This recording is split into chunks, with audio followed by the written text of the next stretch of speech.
భక్తిగల పరిశుద్ధమైన అమ్మాయి కోసం ఎత్తాడు. నిజంగా భక్తిగల అమ్మాయి దొరికింది. ఏమన్నా అంతేనా అని అనుమానమా? సరే సరదాగా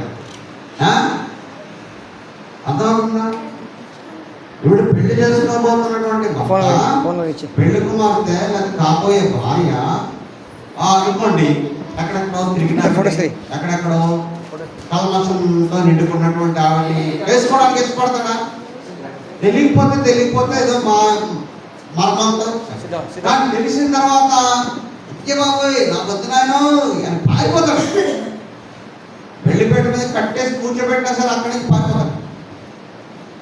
మన ప్రభు కూడా పెళ్లి కుమారుడు. ఆయన పెళ్లి కుమార్తె సంఘము పరిశుద్ధమైన సంఘము ఉండాలని కోరుతున్నాడు. అవే మాటల్ని మనము పరమగీతల గ్రంథాల్లో చూస్తాం. నా ప్రియురాల అంటాడు, నిష్కలంకురాల అంటాడు. నిష్కలంకురాల అంటే దాని అర్థమేంటి? ఏ మచ్చ ఏడాకు లేని దానా అని. దేవుడు సంఘాన్ని అలా ఉండాలని కోరుతున్నాడు. సంఘం అంటే ఎవరు? పాత్రకారా? సంఘం అంటే ఎవరమ్మా? దేవుని పిల్లలు, ప్రభు బిడ్డలు, ప్రభువులో రక్షింపబడిన వాళ్ళు, బాప్తిసం పొందిన వాళ్ళు, ప్రభు కుమార్తెలు, యవ్వన బిడ్డలు, ముసలోళ్ళు అయితేంటి, ముడగోళ్ళు అయితేంటి, యవనస్తులు అయితేంటి, నడి వయసులో వాళ్ళు అయితేనేమి అందరూ మనం అందరము దేవుడు కోరుకున్న సంఘం. దేవునికి స్తోత్రం.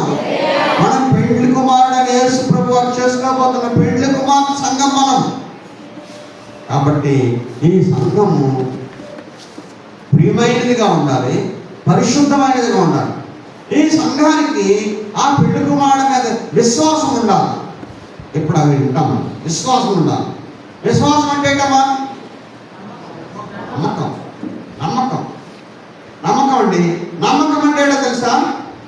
చూచి నమ్మితే నమ్మకం, చూడకుండా నమ్మితే విశ్వాసం.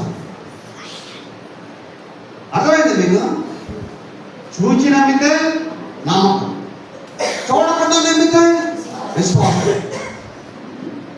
ఇప్పుడు మనకి చూస్తేనే కానీ మనం నమ్మడం. మన కళ్ళ ముందు కనిపించాలి, మన కళ్ళ ముందు కనబడాలి, మన ఎదుటికి రావాలా, మనతో మాట్లాడాలి, మనతో చెప్పాలి. అప్పుడు కానీ మనం నమ్మడం. దాన్ని ఏమంటారంటే చూచి నమ్మిన వారు అంటారు. తోమా ఏం చేశాడు తెలుసా? యేసుప్రభు శిష్యుల్లో ఒకడు తోమా. ప్రభు సమాధిలో నుంచి లేచాడు. కొంతమంది స్త్రీలు చూశారు, కొంతమంది పురుషులు కూడా చూశారు. పేతురు యోహాను చూశారు. ముందే తోమాతో చెప్తారు, ఏమయ్యా తోమా, మేము ప్రభువుని చూచాము, ఆయన సమాధిలో నుంచి లేచాడు అని చెప్తే